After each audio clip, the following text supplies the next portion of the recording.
আসসালামু আলাইকুম। 3ds Max এর বেসিক টু অ্যাডভান্স টিউটোরিয়াল কোর্সের 33তম টিউটোরিয়ালে আমি ক্যাট করার পক্ষ থেকে আপনাদের সাথে রয়েছে মোহাম্মদ রাকিব। আজকের টিউটোরিয়ালটিতে আমরা 3ds Max এর যে মিরর টুলটি রয়েছে সেই মিরর টুলটির ব্যবহার সম্পর্কে জানবো। সো চলুন শুরু করা যাক।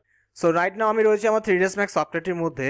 আজকে আমরা 3ds Max সফটওয়্যারটিতে মিরর টুলটি নিয়ে কাজ করব। আমি আমার কাজ করার সুবিধার্থে 3ds Max সফটওয়্যারটির মধ্যে আগে থেকে একটি অবজেক্ট ক্রিয়েট করে রেখেছি। সো মিরর অপশনটি বেসিক্যালি আমরা 3ds Max এ দুটি জায়গা থেকে পেতে পারি। একটি হলো আমাদের ঠিক মেইন টুলবারের আন্ডারে আমাদের মিরর নামে আমরা অপশনটি পেয়ে যাব।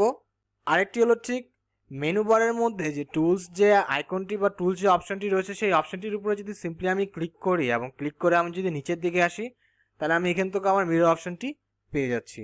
তো ঠিক মিরর যে টুলটি রয়েছে সেটি অ্যাক্টিভ করার জন্য সিম্পলি আমি যেটি করব, আমার অবজেক্টটির উপরে একটি সিলেক্ট করে আমি যদি মিরর আইকনটির উপরে একটি ক্লিক দিই, সো আমার সামনে এরকম একটি ডায়ালগ বক্স চলে আসছে।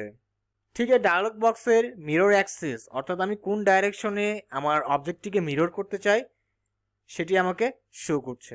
যেমন এখানে তিনটি ডাইরেকশন রয়েছে, অর্থাৎ তিনটি অ্যাক্সিস রয়েছে। একটি হলো এক্স, ওয়াই এবং জেড। ঠিক ডান পাশে রয়েছে এক্স ওয়াই, ওয়াই জেড এবং জেড এক্স।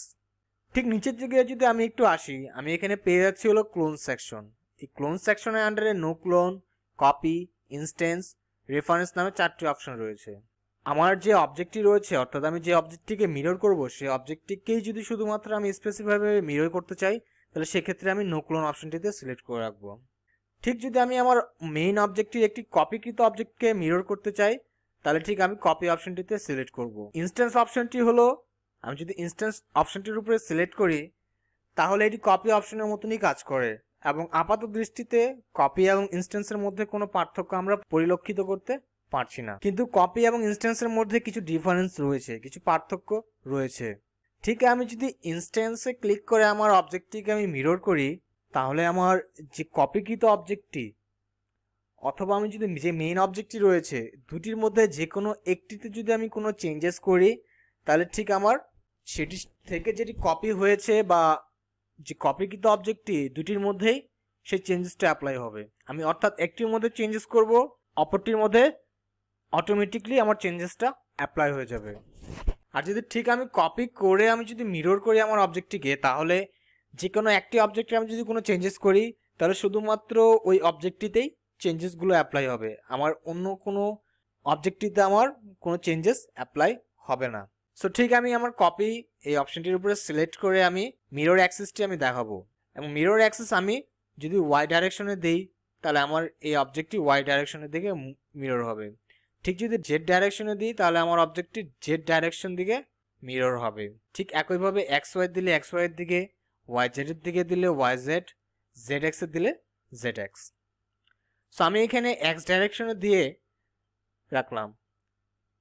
আর মাঝখানে যে রয়েছে যে অফসেট, এই অফসেটটি বলতে বোঝাচ্ছে আমার যে অবজেক্টটি অর্থাৎ কপিকৃত যে অবজেক্টটি আমার মেইন অবজেক্ট থেকে মিরর হবে তাদের মধ্যকার দূরত্বটা কত থাকবে সেই দূরত্বটাই হলো অফসেট দ্বারা নির্দেশ করা যায়।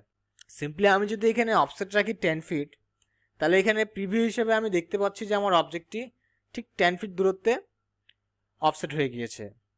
আমি দেখানোর স্বার্থে আমি অফসেটের ডিস্টেন্সটি হালকা কমিয়ে দিলাম এবং এখানে আপনারা প্রিভিউ হিসেবে দেখতে পাচ্ছেন আমি যে ডাইরেকশনে মিরর করি কিনা সেম প্রিভিউ হিসেবে আমাকে আমার ভিউপোর্টে আমি দেখতে পারবো যে আসলে আমার কি কি চেঞ্জেসগুলো অ্যাপ্লাই হচ্ছে। ঠিক যখন আমি আমার ডিজায়ার যে জিনিসটি চাচ্ছিলাম সেটি যখন আমি পেয়ে যাব দেন সিম্পলি আমি জাস্ট যেটি করব আমি ওকে বাটন একটি, এবং সাপোজ যদি আমি এই অবজেক্টটিকে মিরর করতে চাই তাহলে সিম্পলি আমি যেটি করবো এটিকে সিলেক্ট থাকা অবস্থায় মিরর অপশনটির উপরে যদি আমি সিলেক্ট করি আর ঠিক আমি যদি এক্স ডাইরেকশনের দিকে ক্লিক করি এবং ক্লিক করে আমি যদি অফসেট করি, আমি যদি নেগেটিভ দিকে অফসেট করি তাহলে এটি নেগেটিভ দিকে হলো অফসেট হয়ে চলে যাবে। আবার যদি পজিটিভ দিকে অফসেট করি তাহলে ঠিক পজিটিভ দিকে এটি অফসেট হয়ে চলে যাবে। সো এটি ছিল আমাদের আজকের মিরর সম্পর্কিত টিউটোরিয়ালটি। আর এর পরের টিউটোরিয়ালগুলো দেখার আমন্ত্রণ জানিয়ে আমি আজকের মতন এখানে শেষ করছি। সে পর্যন্ত আপনারা সকলেই ভালো থাকবেন, সুস্থ থাকবেন। আসসালামু আলাইকুম।